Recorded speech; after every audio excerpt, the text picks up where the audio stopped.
నమస్కారం. ఈ రోజుల్లో మనం ఏ డాక్టర్ వద్దకు వెళ్ళినా మటన్ తినొద్దు, చికెన్ తినొద్దు, చేపలు మాత్రం తినొచ్చు అని సలహాలు ఇస్తున్నారు. అసలు ఈ చేపలు అంటే ఏమిటి? చేపల్లో ఉండే పోషక విలువలు ఏమిటి? చేపలు ఎన్ని రకాలు? చేపలను ఏ రకంగా పెంచుతారు? చేపలు పెంచడానికి ప్రభుత్వ ప్రోత్సాహం ఏంటి? ప్రభుత్వం అందజేస్తున్న పథకాలు ఏంటి? చేప పిల్లల ఉత్పత్తి, చేపల ఉత్పత్తి, చేప పిల్లలు తయారు చేయడానికి హేచరీలు, చేపలు పెంచే కుంటలు, యాజమాన్య పద్ధతులు, చేపలకు వచ్చే వ్యాధులు నివారణ, చేపల ఆహార అలవాట్లు, చేపల పట్టుబడి, చేపల మార్కెటింగ్ తదితర విషయాలను మనము ఒక్కొక్కటిగా ఈ యూట్యూబ్ ఛానల్లో చర్చించుకుందాం. అయితే దానికి ముందు దయచేసి నా ఛానల్ని సబ్స్క్రైబ్ చేయండి. నా ఛానల్ పేరు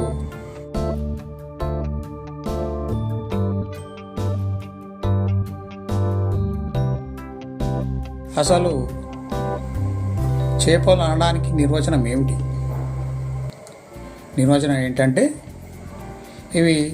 వీటి శరీరంలో చల్లని రక్తం కలిగి ఉంటాయి, మొప్పలంచే శ్వాసించుచు దేహము పొలుసులతో కప్పబడి ఉండి రెక్కలచే ఈదు జలచరమును చేపని అంటారు. అంటే ఇవి నీటిలో నివసించే జీవులని అర్థం. చేపలు నివసించే నీటిని బట్టి ముఖ్యంగా 3 భాగాలుగా విభజించారు. మొదటిది మంచినీటి చేపలు. ఇవి మంచినీటి జలంలైన నదులు, సరస్సులు, జలాశయాలు, చెరువులు, బావులు మొదలగు నీటి వనరులలో నివసిస్తాయి. కావున వీటికి మంచినీటి చేపలని అంటారు. ఉదాహరణకు బొచ్చె, రోహు, రిగాల, వాలుగా, బంగారు తీగ లాంటివి మొదలైనవి. ఇక రెండోది ఉప్పునీటి చేపలు లేదా సముద్రపు చేపలు. ఇవి సముద్రం జలములైన ఉప్పునీటి యందు నివసిస్తాయి. ఉదాహరణకు సొరచేప, వంజరము, చందువ మొదలై. ఇక మూడోది ఉప్పునీటి కయ్యపు చేపలు.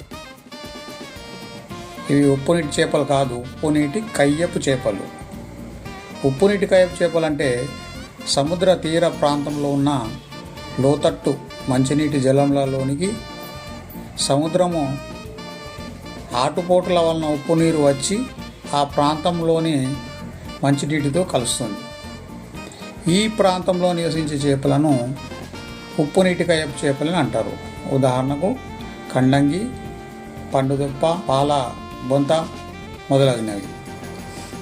సామాన్యంగా మంచినీటిలో నివసించే చేపలు మంచినీటి అందుంటాయి. ఉప్పు నీటిలో నివసించే చేపలు ఉప్పు నీటి అందు మాత్రమే నివసించగలవు. కానీ వీటికి విరుద్ధంగా కొన్ని ఉప్పునీటి చేపలైన ఇల్సా, సాల్మన్ మొదలగు చేపలు అనేక మైళ్ళ దూరం ప్రయాణం చేసి మంచినీటి జలంలోకి ప్రవేశించి అనువైన ప్రదేశంలోకి చేరి అండ విసర్జన చేసి వాటి అండములను పొదిగి పిల్లలైన తర్వాత తిరిగి సముద్ర జలంలోకి అవి వెళ్ళిపోతాయి.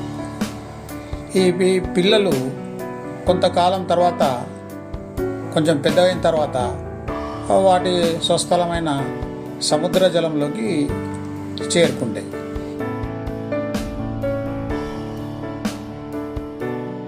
మంచినీటి చేపలైన మనుగుపాము కొన్ని వేల మైళ్ళ దూరం ప్రయాణం చేసి సముద్ర జలంలో యందు చేరి సముద్రంలో 600 అడుగుల లోతు చేరి అండ విసర్జన చేసి తిరిగి స్వస్థలమైన మంచినీటి జలంలోకి వెళ్ళిపోతాయి.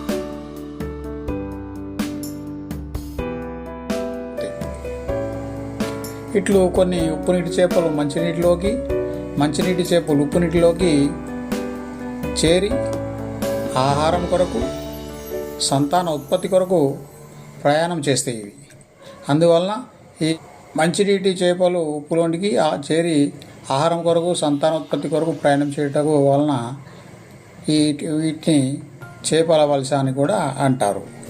తదుపరి రెండో భాగంలో ఇంకొంచెం విస్తారంగా తెలుసుకుందాం. నమస్తే.